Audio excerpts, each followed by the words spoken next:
Everyone, कैसे आप सभी। दिस साइड कृषि मैम, स्वागत करते हैं आप सभी का इस चैनल पे। आज हम करने वाले हैं केमिकल रिएक्शंस एंड इक्वेशन के कुछ ऐसे क्वेश्चंस जो कि ऑलरेडी बन चुके हैं previous year questions.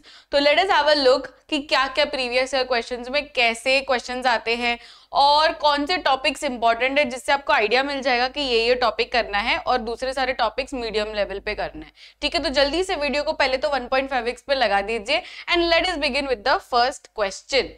Which of the following reactions is used for white washing walls? White washing के ऊपर बहुत ज्यादा सवाल रिपीट हुआ है in the past 10 years। तो white washing में हमेशा याद रखना है कि क्विक लाइम होता है यूज्ड। क्विक लाइम यानी क्या?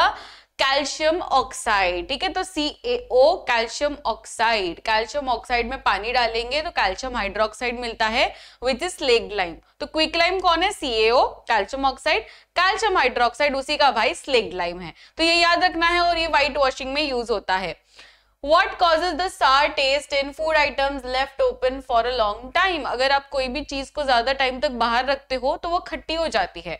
Why? Because उसमें एसिड प्रोडक्शन होता है। तो यहाँ पे acid production, yes, acid formation due to chemical change.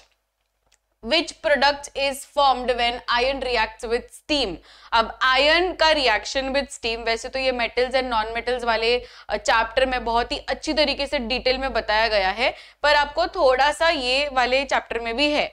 तो इसमें आपको याद रखना है कि जो आयन है वो ऐसे नहीं रिएक्ट करता है पानी के साथ, उसको स्टीम चाहिए। ठीक है, वो पानी के साथ रिएक्ट नहीं करता लिक्विड स्टेट में, पर वो गैसियस स्टेट में रिएक्ट करता है। दैट इज Fe3O4, मतलब Fe3O4 बनाएगा और ये आयन के साथ स्टीम में रिएक्ट करता है। ये स्टीम काफी इंपॉर्टेंट है क्योंकि काफी ज्यादा क्वेश्चंस आए हैं इसके ऊपर कि ion reacts with hot water, ion reacts with cold water, normal water. नहीं, वो पानी के साथ रिएक्ट ही नहीं करता, वो उसको चाहिए स्टीम।